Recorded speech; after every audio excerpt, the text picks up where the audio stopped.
And people are dying in this church every day. Now, have you ever thought about how Satan is making war upon God's last day church? Let's turn our Bibles now to Matthew the 13th chapter. We want to look at this, and we're coming back then to Ella Cruz's comments. We're going to Matthew the 13th chapter, and we want to look at verses 24. If you've ever been sat in any of my seminars, you've heard me go to this text over and over and over again. We're going to again today, but we want to analyze this text. This is the first in a series called A War on the Church. And we're going to build a foundation here in this first little 15 or 20 minute introduction. And then we're going to pick up and build this series on out. And I encourage you, brothers and sisters, tell a friend, get someone that you know, bring them to your home and sit down and watch these DVDs. All right, Matthew the 13th chapter, verse is 24. The Bible says, another parable put he forth unto them, saying, the kingdom of heaven is likened unto a man which sowed good seed in his field. But while men slept, his enemy came and sowed tares among the wheat and went his way. That's what the spirit of prophecy just said. While men slept, the enemy came and sowed tares. But when the blade was sprung up and brought forth fruit, then appeared the tares also. So the servant of the householder came and said unto him, Sir, didst not thou sow good seed in thy field? From whence then hath it tares? I want to bring a point out here, brothers and sisters. Here we see that the servant recognized a tare. We've often been told you can't tell the difference between a wheat and a tare. But here the Bible says that the servant recognized a tare. And I would say today that if you are a servant of God, you should be able to also to recognize a tare. And later on, maybe not in this particular DVD, we'll share with you how you can recognize a tare. But let's continue. He said unto them, an enemy has done this.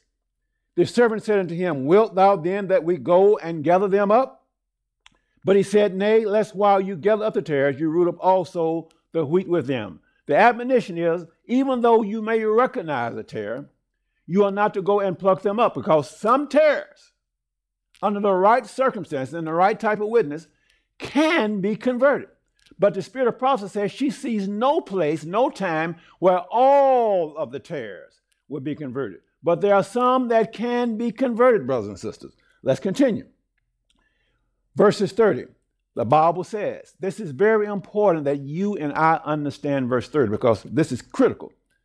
Let both grow together until the harvest, and in the time of harvest, I will say to the reapers, gather you together first the tares and bind them in bonds to burn them, but gather the wheat into my barn.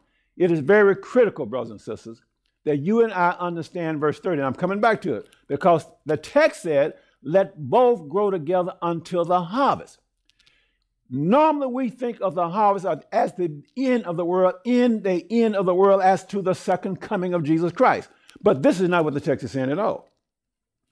Because, brothers and sisters, the wheat and tares in the church could not grow together until the end of the world and as the second coming of Jesus Christ, because we know, brothers and sisters, that we will have a close of probation. We will have 7 last plagues, and we know that the wheat and tares have already been separated. So this text is not referring to the end of the world as in the second coming. It's a time before then, and we're going to show you what that time is. Let's continue. As the crowd disperses and the disciples come and ask Jesus, explain this thing to us. Verse 36, then Jesus sent the multitude away and went into the house, and his disciples came unto him, saying, declare unto us the parable of the tares of the field. He answered and said unto them, he that soweth the good seed is the Son of Man.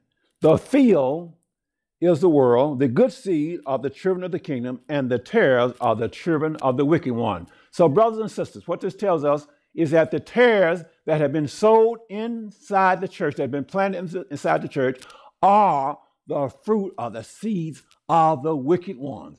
And that's the reason the spirit of prophecy says that the church militant is not the church triumphant, because there are wheat and tares in the church, there's war in the church. And Satan is making war on God's church. Are you with me, brothers and sisters? That's the title of this series, War on God's Church.